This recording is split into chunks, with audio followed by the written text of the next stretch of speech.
This is The Wire for 2300 Zulu, March 6th, 2026. Precedence is routine. Information cutoff is 2200. Bottom line up front. Gulf War continues as the war of logistics becomes paramount. American bases throughout the Middle East continue to be targeted by Iranian forces. Terrorism concerns remain in the homeland as the war continues. Beginning with international events, in the Persian Gulf, the war continues as before, with Iranian drone attacks remaining constant throughout the region. Dubai alone has been averaging about 100 munitions being observed each day, nearly all of which are intercepted. Flights out of Dubai and Abu Dhabi have been able to increase somewhat as Iranian drone attacks have shifted to targeting American military installations and petroleum infrastructure around the region. Camp Arifjan and Ali al-Salam Air Base in Kuwait have been primary targets for Iranian missiles and drones, with significant targeting efforts taking place over the past 24 hours. Concerning American targeting efforts, bombings continue in Tehran and other major cities. Most military infrastructure throughout Iran has been destroyed, and President Trump has stated that no deal is sought, as only unconditional surrender is demanded. Analysts comment. This has been the blanket statement since the start of the war, but it's not entirely clear as to whom Iranian military forces are supposed to surrender to. Right now, any Iranian who wishes to stop fighting doesn't really have any way to declare that intent, as the United States and Israel rather confidently keep assassinating any sort of political leadership within Iran. It's not known who would even have the authority to sign surrender papers at this point. On the home front, in the United States, various counterterrorism and law enforcement agencies have been progressively increasing security measures at critical sites around the nation due to the increased potential for terrorism to take place within the United States as a result of the conflict in the Middle East.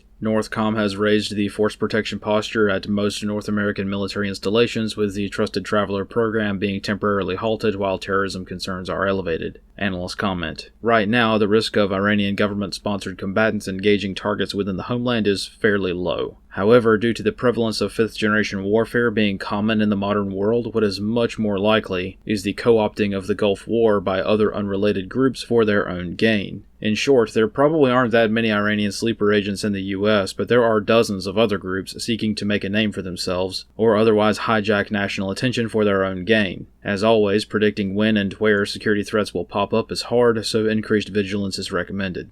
In Washington, D.C., Department of Homeland Security Secretary Noam has been transitioned to a new role, with Senator Markwayne Mullin from Oklahoma being slated to replace her within the next few days. Analyst comments for this wire. Of note, the satellite imagery company Planet Labs has imposed a 96-hour delay policy with their satellite imagery so as to prevent their imagery from being used for targeting purposes. As this is an American company, this makes perfect sense at first, as the modern world of commercial satellite imagery within the civilian space has the possibility to impact the war. However, this move is almost certainly not to prevent the Iranians from obtaining targeting data, and implementing this policy a week after the war began, and after American radar sites have been targeted, is akin to shutting the barn door after the horse has bolted. The Iranians are being fed targeting data of their own from the Chinese, who have been all too happy to highlight American losses with their own satellite constellations, which the United States does not control. And though it is always suspect due to the trustworthiness of the source, the Chinese have been focusing on highlighting specific targets for the Iranians to strike, and there's nothing the United States can do about it. Concerning the next phases of the war, indications and warnings are mounting of the operation shifting into the next phase.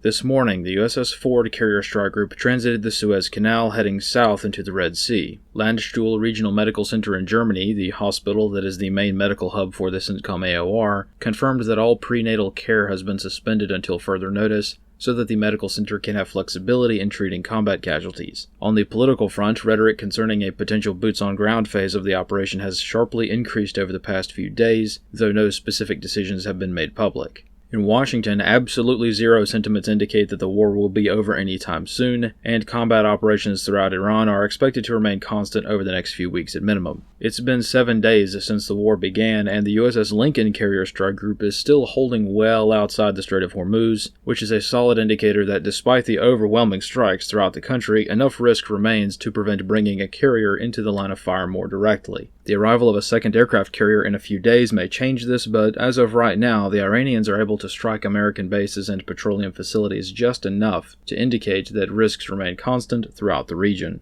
This concludes The Wire for 2300 Zulu, March 6, 2026.